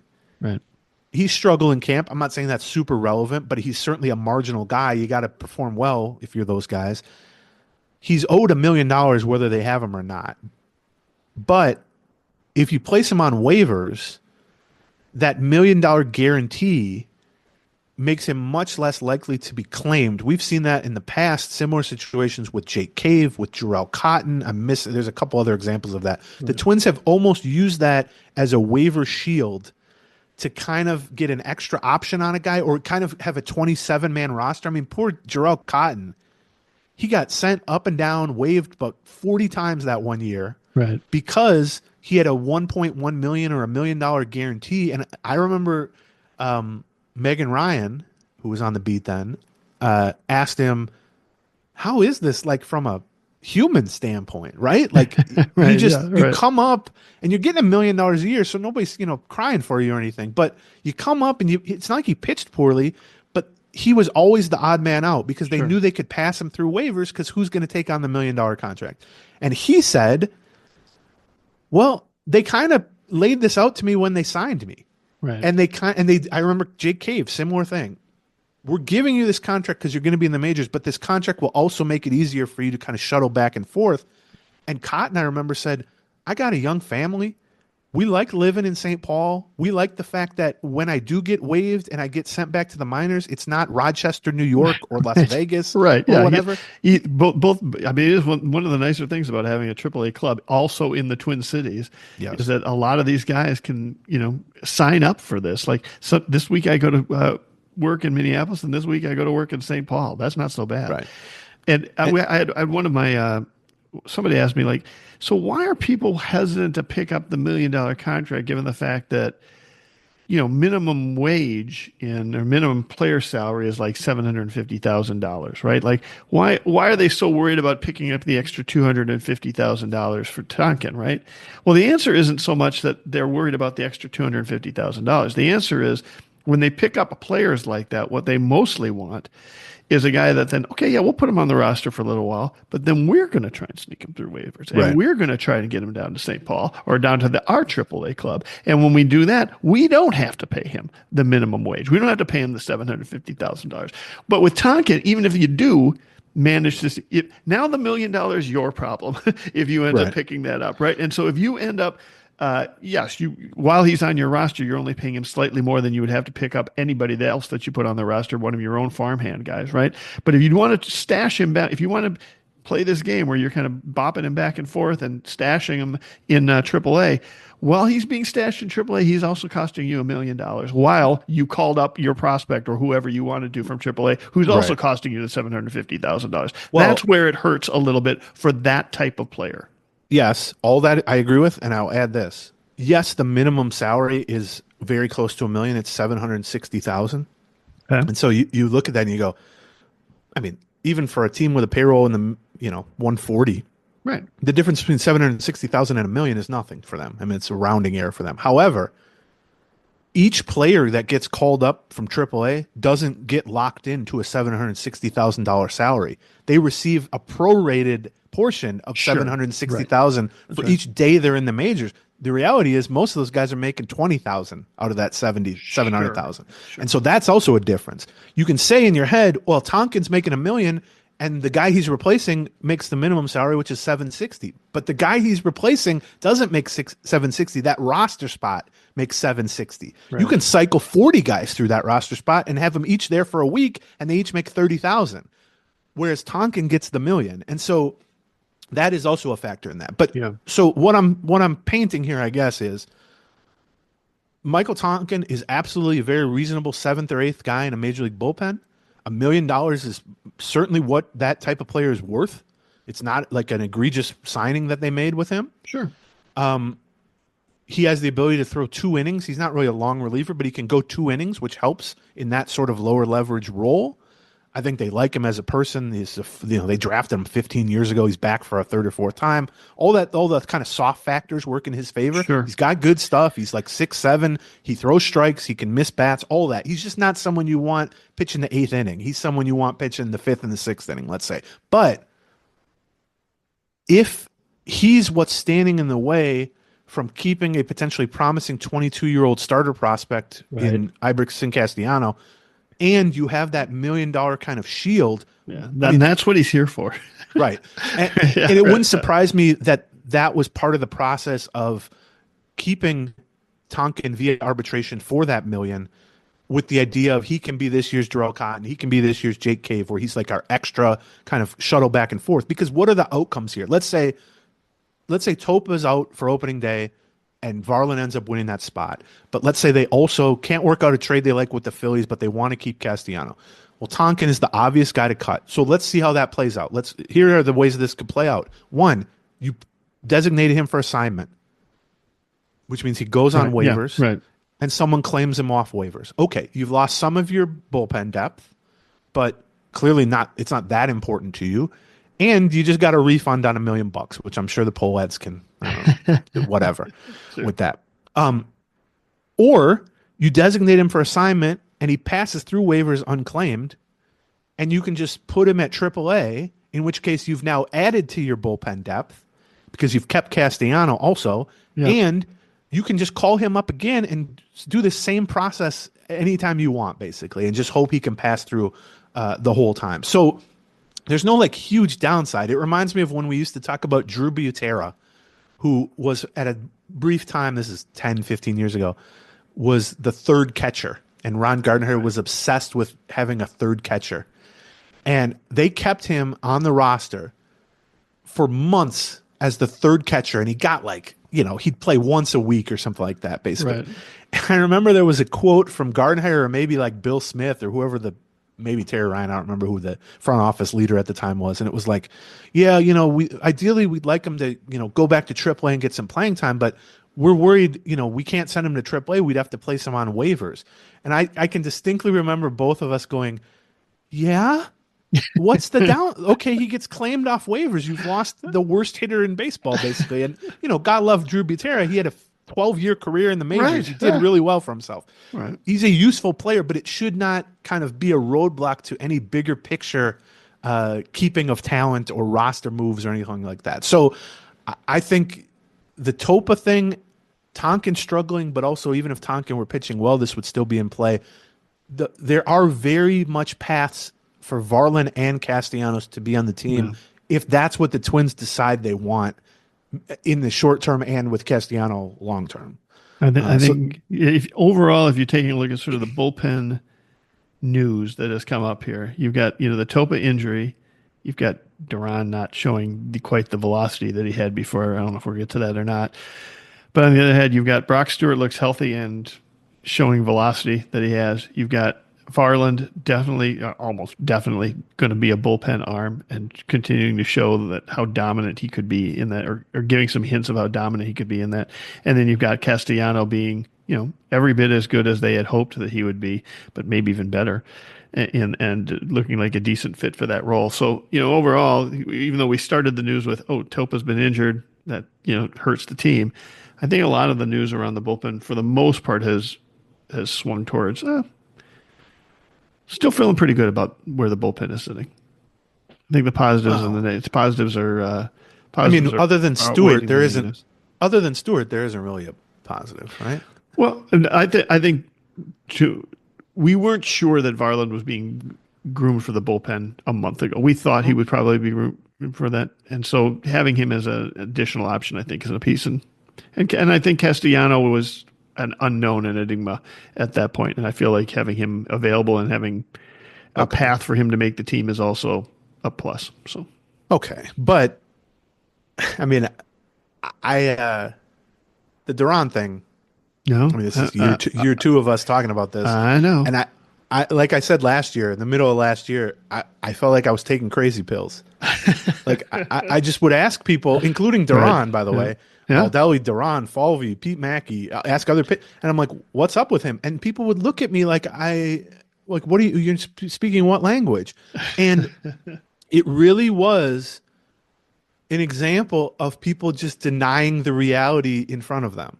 And I don't mean that in a way that they didn't realize it was happening, because obviously they know his velocity was down 2 miles an hour or whatever. What I mean is denying that it's important, or denying that it could have an effect on his performance, or denying that the mere act of losing velocity is notable. And I'm at the point now where I don't need anybody to act like it's important, because I know it's important now. Like we saw it in action last year. And I think his struggles as they were last year are overblown, in the sense that for a normal human reliever, he had a really good year. For Joan Duran, he had a underwhelming but still okay year, but he had set such a high standard, both in terms of strikeout rate, which declined last year, overall ERA, secondary numbers, which declined last year, but he was still damn good for most of the year. He just wasn't consistently amazing like he had been the previous 2 Right. years. And the fact that no one could really explain or even reckon with really at times the Or fact that recognize, right? Yeah. Right. yeah, the fact that he was throwing, consistently 2 miles an hour slower, and that he seemed to have no ability to reach 102, 103, 104 consistently. Now he's still throwing 100, but now it's a year later. By all accounts, he's healthy, but, and I'm not saying he's getting knocked around in spring, but he's just, since this time last year. Yeah, first of all, we haven't seen him that much in the spring. We only saw him. I think that we only seen him out there twice so far, right? We saw him like or maybe 3 times. I think the first game he appeared, the third game or fourth game he appeared, and then good week in between when we saw him, and we still have yet to see him at 100 miles per hour. Right, and there was a quote from him yesterday. Were you there yesterday? Did you talk to him yesterday or no? I didn't talk to him yesterday. I talked to him a couple days ago. Maybe a couple. Well, right after his last start, we talked to him. Last outing, yeah. He basically said, "Yeah, I'm working on command and movement, mechanics and movement and stuff, and maybe I'll throw harder once the season started, but maybe I won't." That was basically the quote. that was the quote. You're right. You got it. I'm not trying to pick on the guy because he's actually made some huge strides in being able to do interviews in English, and I give him. Right. I couldn't do the opposite. I couldn't do interviews in Spanish, but I'm not looking for deep thoughts on pitching from him, because he's basically a guy. Even when he was throwing 104, there were a couple times when I'm like, "How do you do this?" And he looked at me like, "I don't know. I just do it." And so it's the same type of mentality. So I'm not picking on him for that, but that ain't what I want to hear. Because we heard that all last year too, because the thing that made it so weird last year was, in no other circumstance can a pitcher lose 2 or 3 miles an hour consistently over the course of an entire season and kind of never reach their normal velocity that they had established over the last 2 years, and have people not at least offer some reason for it, even if it's a BS reason of, we told them to dial it back a little bit, or whatever it is. But I think because he was starting from such great heights, because his peak was 104 instead of 98, the fact that he had lost 2 or 3 miles an hour, it's like, well, he's still throwing 100. What do you want from me? But it's still the missing velocity. And so now that this is year 2 of that, and if anything, the excuses this spring were, well, he's ramping up. It's still early. Except I went and looked at his first couple outings every spring, because this is not a new phenomena of having to ramp up. This is how it exists every year and every February. And he's 2 or 3 miles an hour below where he was with that. He's even lower than he was last season. Like you said, he's 97, 98, 99, not topping 100. Again, people get upset when I talk about this, because I think it's hard maybe to separate the idea of him still being good, right, but also the legitimate reason to worry about why he can't do what he used to do. Well, I mean, in the same listen, in the same game that he appeared, right, and for the first time in a week, and through 99 ish.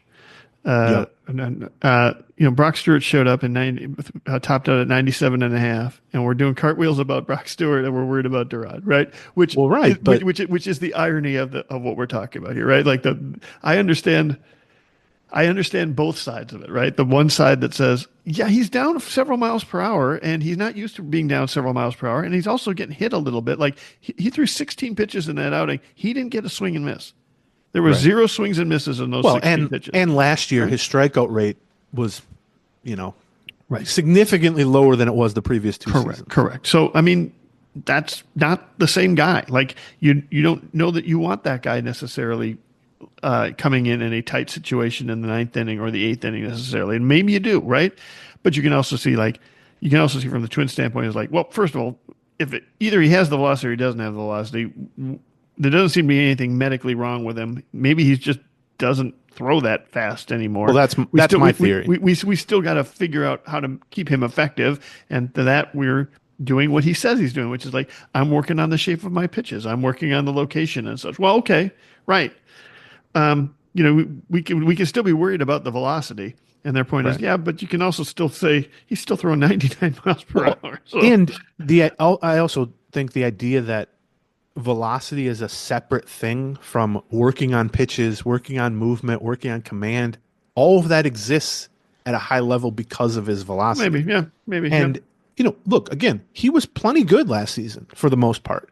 And he can absolutely still be a very good, borderline all-star caliber reliever throwing 99 instead of 102. He can, for that matter, be the Twins' best reliever or second best reliever throwing 99. That's not in question. It's not like I'm saying this guy's a bum, they got to get rid of him or whatever. The question is just, why has this happened? Why does everyone continue to act like either it hasn't happened or it doesn't matter? Right. And also, what does that mean for this big picture view of, as you just kind of said, this has the potential to be a great bullpen, and it does. But does it have the potential to be this bullpen that everybody's talking about if he's throwing 99, or 98, or 97? It's funny because when I was just talking about, we had good news and bad. You expect to go through spring training, and frankly, you expect to go through the season, right? And based on the sort of projections on what you have, you're hoping that you get about as many positive projections as you get negative projections, right? You're hoping that all in all, it sort of balances out. For every 3 players that are abysmally worse than you expected them to be, you've got 3 guys that exceeded the expectations as much. That's what you're hoping to get through both of the season and probably in spring training. And I take a look at kind of an even Steven situation here. Duran's at velocity is down, but Brock Stewart looks like he's going to be there. And I feel that, you got Topa's Topa's hurt now. Yeah, but Louie Varland looks like he can be in it. Tonkin is getting knocked around. Yeah, but we got Castellano. Like that, to me, it does. I'm not saying what I'm saying is, it's gone about. Overall, we're kind of ending up in the same place that we thought we were going to be. Now we'll see what happens with some of the guys that we haven't seen a lot from yet, Alcala or Sands or whatever. So. I reject that premise. I get what you're saying, but no one would think this was an amazing bullpen if Stewart wasn't accounted for. Do you know what I mean? It's not like Stewart got dropped on their doorstep by a stork yesterday. Like Stewart was already part of the equation that led people to think this bullpen was good. And I also think that if you're like looking at the Fangraphs projection, yes, it's true that their bullpen projects to be the best in baseball, but the reality is Duran and Jax project to be the best bullpen in baseball. No one else has an amazing projection. Everyone else has an okay projection in terms of depth and 3rd, 4th, 5th, 7th, whatever. Those are quality options. But the kind of notion that they project to be the best in baseball is not because of their 5th, 6th, 7th, 8th, 9th, 10th guy. It's because Duran projects as a top 5 reliever in the world, and Jax projects as like a top dozen reliever in the world. Yeah. What I'm saying here is that entire viewpoint of their bullpen capabilities flawed because Duran does not appear to be that a top 5 guy anymore. Yeah, that version anymore. Yeah. And again, if Duran is a top 20 reliever, that's still really good, and that is going to be important to them.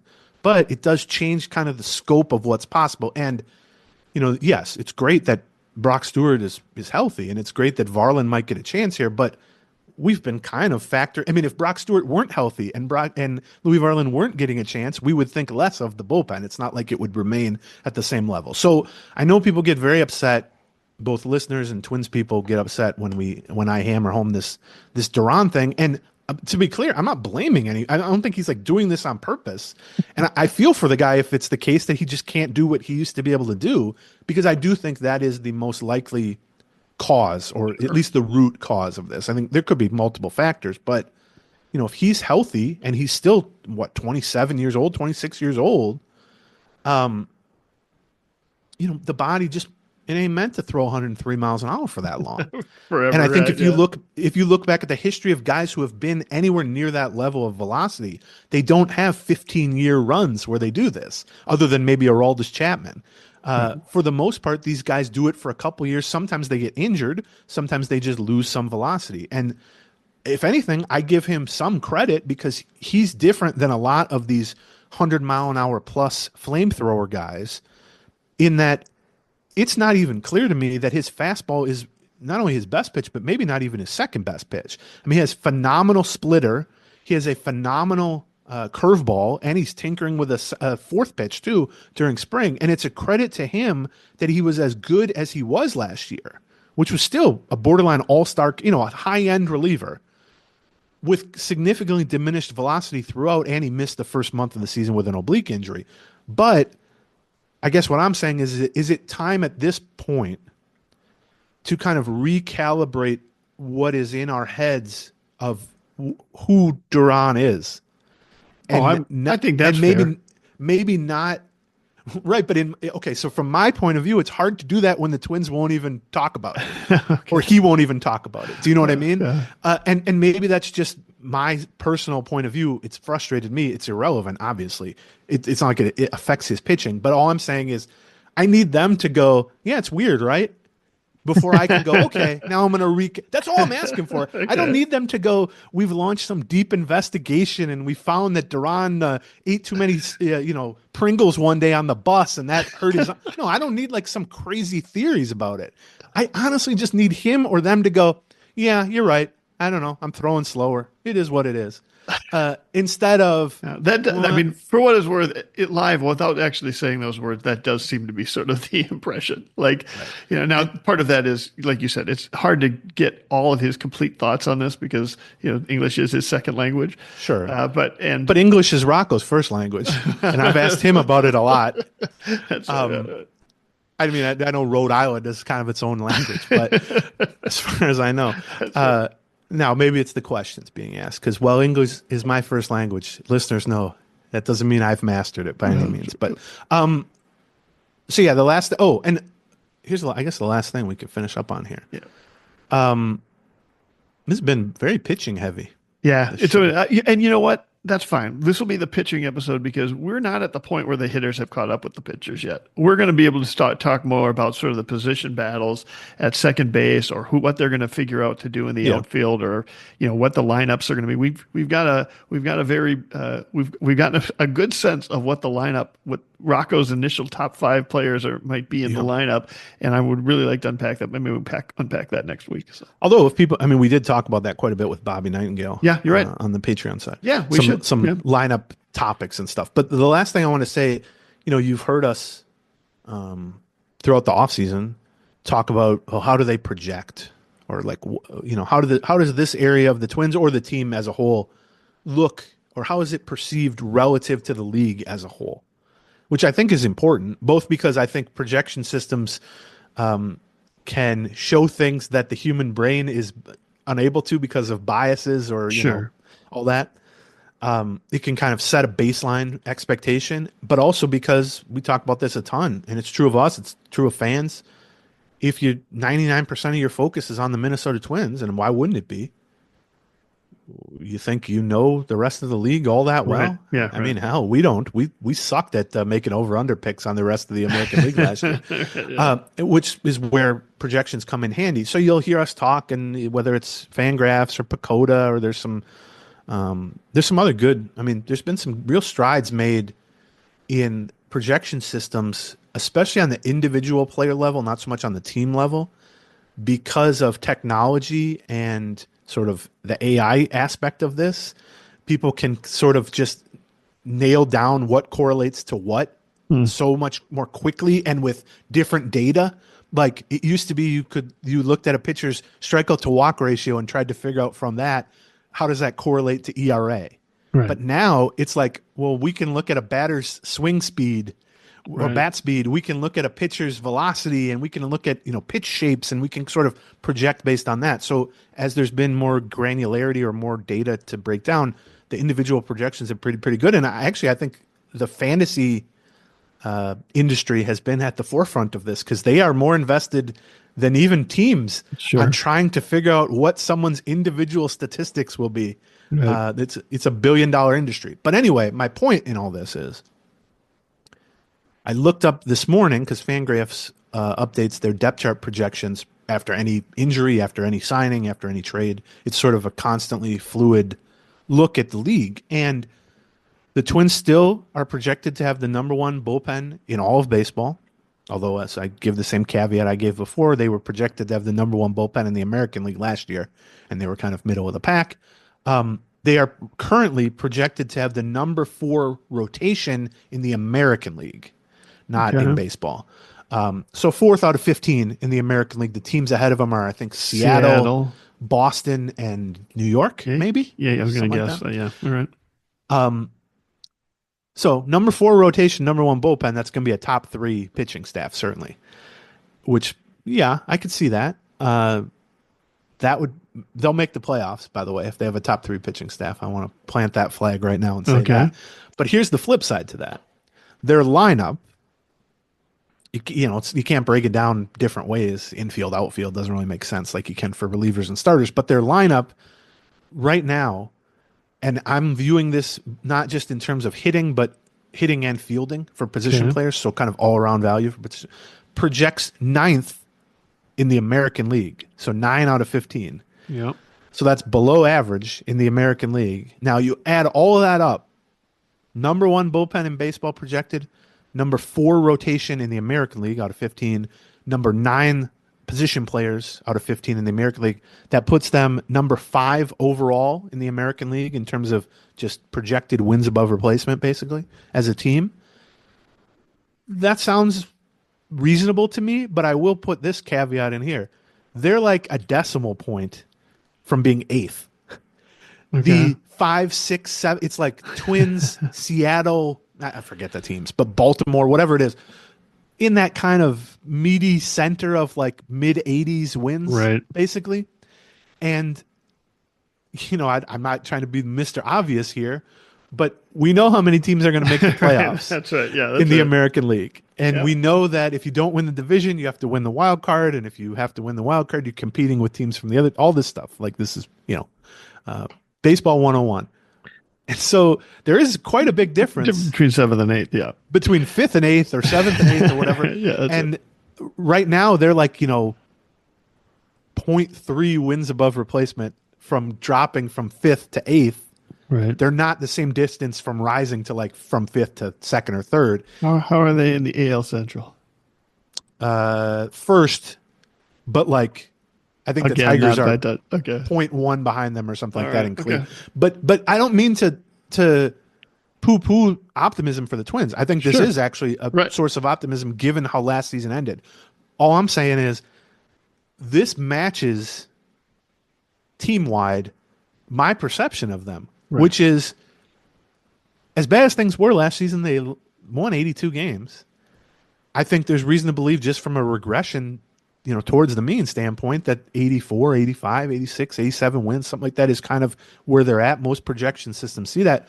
But that is, like I said, the meaty center of the playoff wall coming down on someone, which is like that 5 to 9 range. A couple of those teams are going to make the playoffs. A couple of those teams are not going to make the playoffs. And that's kind of matches my perception. Now, being in the Central helps that in that regard because, you have different paths there. But I am looking forward to talking more about this lineup with it. I mean, this has been a good discussion about the overview of sort of the Twins pitching in general for given the news. And often in spring training, we tried to identify, we talked a lot on the Patreon about what you can take away from spring training and what you can't take away from spring training. And the one thing that you get more insight in sort of the pitching early in spring training, in part because you're able to see things like velocity and how they're being used and that sort of thing. And health, which is, the biggest thing. But I am worried about the lineup. I would, and I don't mean that based on early spring training results. I mean that based on what I saw this year in terms of how the year ended last year. And I will be very interested in seeing how, some of the changes they made in spring training and how some of the younger players respond to, some veterans potentially blocking their way for playing time. Right. And whether or not, we can have, several guys step forward in the way that, say, Larnach did last year, where, he looks almost like it's kind of a make or break season at this point for you. And now he made it. And now, he made it, at least he took a step forward to the point where, he's got a good chance in another make or break season this year.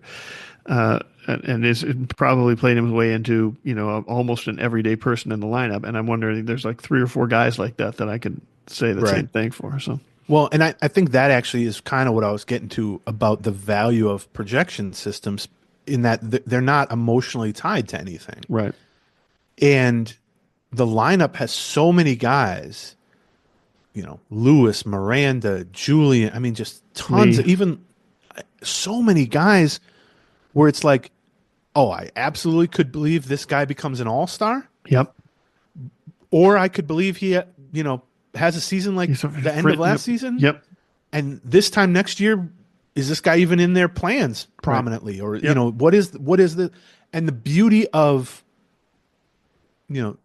projection systems versus eye test or brains or whatever is, as much as we would like to sit here and go, well, we're taking an even-handed view of the position player and, we think this guy could bounce back. The truth is, we're probably going to lean on the side of bounce back as opposed to continue to struggle. Of course. For instance, Royce Lewis, right?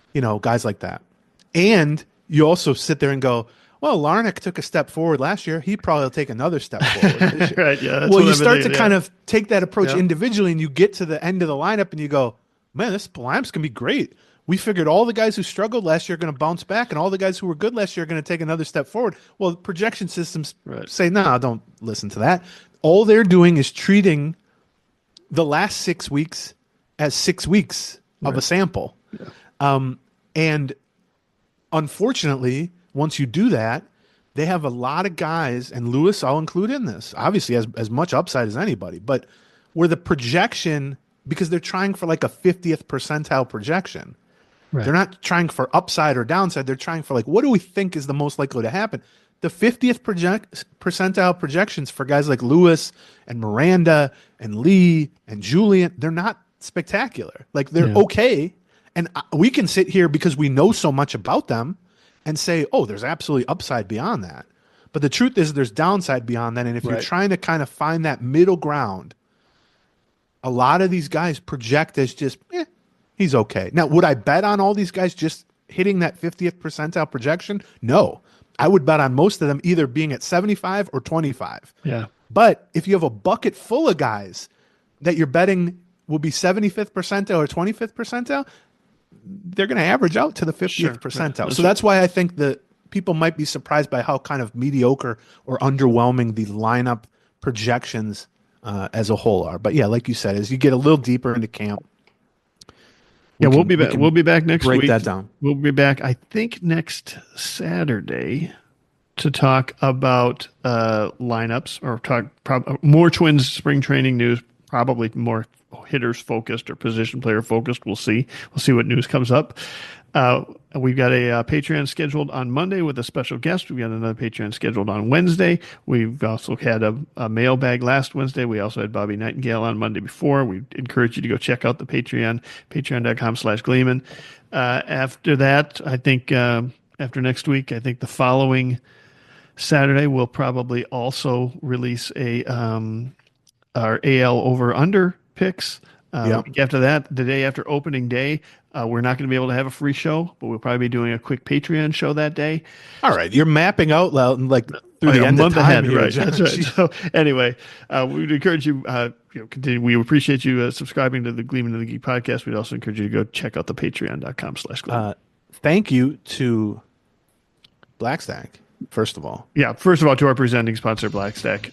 They are now being distributed all of Greater Minnesota. Stop by your favorite liquor store or the Blackstack tap room to grab your favorite brew or try something new and check out the opening day party we're going to be having there. Also, thank you to our other two sponsors, Acorns and Raycon, for keeping this episode free for our folks. And we will talk to you next week. Gleeman